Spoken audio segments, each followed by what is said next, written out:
I'm going to read a little excerpt from Icon of Evil by David G. Dalin and John F. Rothman. Hitler's Mufti and the Rise to Radical Islam. It wasn't radical Islam, it's just Satanism.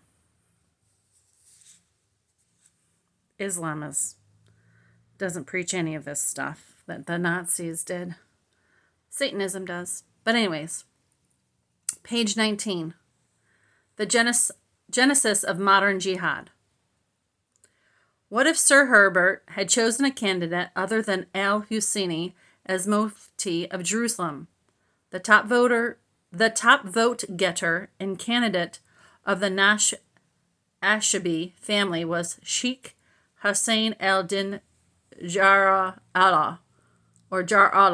He had been compelled to step out of the running owing to pressure brought to bear by the Husseini family. There's little doubt that Sheikh Hussein resisted the pressure and then been appointed Mufti. He would have been killed by the followers of Hajj Amin al-Husseini. Throughout the years of struggle for the leadership of the Arabs of Palestine, the Husseinis targeted and killed those who opposed their claim to leadership. Let me read that again.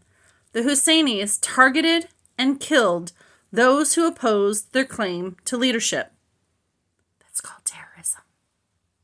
The fact is that whoever Sir Herbert selected for leadership of Mufti would have been driven by radical elements led by Hajj Amin al-Husseini to oppose both British and the Jews. Let me read that again.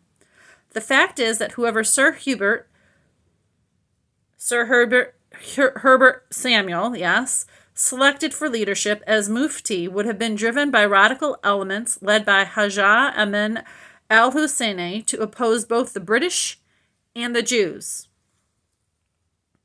Tragically, it was not al-Husseini who imposed the radical path, but the Arabs of Palestine. It's not the Arabs of Palestine.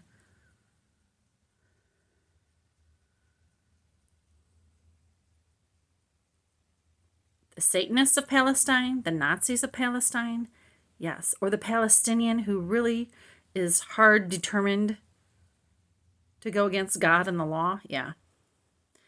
So, I'll read their sentence. Tragically, it was not al-Husseini who imposed the radical path, but the Arabs of Palestine themselves, who demanded the course of action that was to lead to generations of bitterness and conflict.